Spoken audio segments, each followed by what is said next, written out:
Bismillahirrahmanirrahim. Assalamu alaikum, 5th class. Hopes all of you are fine. Dear students, it's 18th August and day is Tuesday. Dear student, today we are going to start very interesting topic, that is gravitational force. So your SLO is gravitational force and इस topic में जो है वो आप लोग gravitational force के बारे में पढ़ेंगे और आप लोगों को आइडिया होगा कि ग्रेविटेशनल फोर्स के इफ़ेक्ट्स क्या हैं, कौन से फ़ायदे जो हैं हम लोग फेस करते हैं. Dear student, do you think why when a ball is thrown upward it comes back to the earth? It is easy to go downstairs as compared to moving upstairs. A cricket ball thrown upward comes downward. Similarly, an apple or an orange from a tree always falls downward. Why does everything falls down? कभी सोचा है कोई भी चीज़ जो है वो नीचे की तरफ ही क्यों गिरती है? ऐसा भी तो हो सकता है कि कोई फ्रूट, एप्पल या ऑरेंज वगैरह जो है वो जब उधर से ट्री से टूट जाता है तो वो कहीं और गिर जाए, वो फ्लोट करना स्टार्ट कर दे एयर में. ऐसा क्यों नहीं होता? हर चीज़ ज़मीन की तरफ ही क्यों आती है? आप लोगों के लिए जो अपस्टेयर्स जाना थोड़ा टफ़ होता है, जबकि डाउनस्टेयर आना आपके लिए इजी होता है और आप ज़्यादा क्विकली जो है वो नीचे आ जाते हैं. ऐसा क्यों है? कभी सोचा है स्टूडेंट्स? आज हम लोग यही डिस्कस करेंगे कि क्यों हर चीज़ जो है वो नीचे की तरफ ही मूव करती है. बेसिकली डियर स्टूडेंट्स, हमारी जो अर्थ है, ज़मीन जो है, उसके अंदर एक ऐसी फोर्स पाई जाती है जिसे हम फोर्स ऑफ अट्रैक्शन बोलते हैं. ठीक है, वो फोर्स जो है वो ज़मीन के अंदर पाई जाती है और हर चीज़ को ज़मीन की तरफ, अर्थ की तरफ खींचती है. उसे हम लोग पुलिंग फोर्स भी कहते हैं. उस फोर्स का नेम जो है वो ग्रेविटेशनल फोर्स है और ये ग्रेविटेशनल फोर्स ही है जिसकी वजह से हम लोग ज़मीन पे चल सकते हैं. कोई भी चीज़ जो है वो ज़मीन की तरफ ही क्यों आती है? आप लोग बॉल को ऊपर फेंकें तो वो नीचे ज़मीन की तरफ ही मूव करेगी.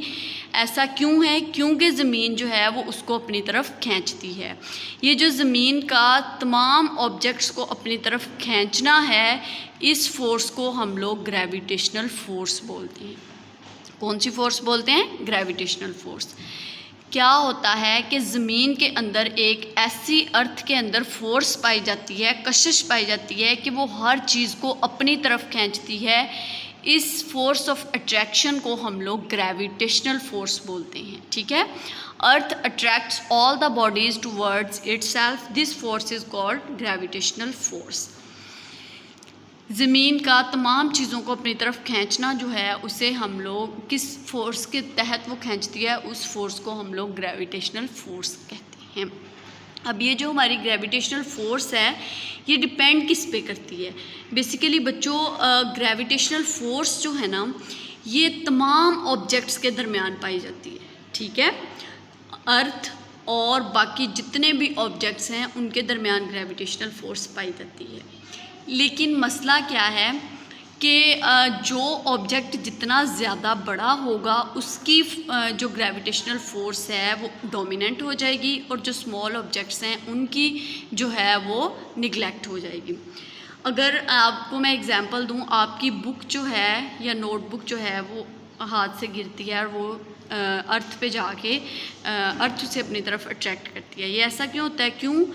क्योंकि हमारी अर्थ की जो फोर्स है, अर्थ इतनी बड़ी है और उसकी फोर्स भी उतनी ही ज़्यादा है, इसलिए वो तमाम ऑब्जेक्ट्स को अपनी तरफ खींच लेती है. ठीक है, अब जो ऑब्जेक्ट जितना छोटा होगा उसकी फ़ोर्स उतनी ही कम होगी और जो ऑब्जेक्ट जितना ज़्यादा बड़ा होगा उसकी फ़ोर्स उतनी ही ज़्यादा बड़ी होगी. अब ये डिपेंड करती है दो चीज़ों पे, mass of the object and distance between their centres. जितना किसी चीज़ का सेंटर जो है अर्थ से दूर होगा उतनी ही ज़्यादा ग्रेविटेशनल फोर्स जो है वो कम होगी. जितना ज़्यादा सेंटर होगा, डिस्टेंस होगा, उतनी ही ज़्यादा ग्रेविटेशनल फोर्स होगी. अब हम लोग ये देखते हैं कि ग्रेविटेशनल फोर्स के फ़ायदे कौन कौन से हैं. ठीक है बच्चों, अगर हम लोग सन और अर्थ को देखें तो सन अर्थ से बड़ा है, इसलिए हमारी अर्थ जो है वो सन के गिर्द रिवॉल्व करती है। अब अगर आप मून और अर्थ की एग्जांपल देखें तो जो मून है वो एज़ कम्पेयर टू अर्थ छोटा है, ठीक है, इसलिए वो उसके गिर्द रिवॉल्व तो करता है, लेकिन ऐसा नहीं होता कि वो आके अर्थ के साथ टकरा जाए।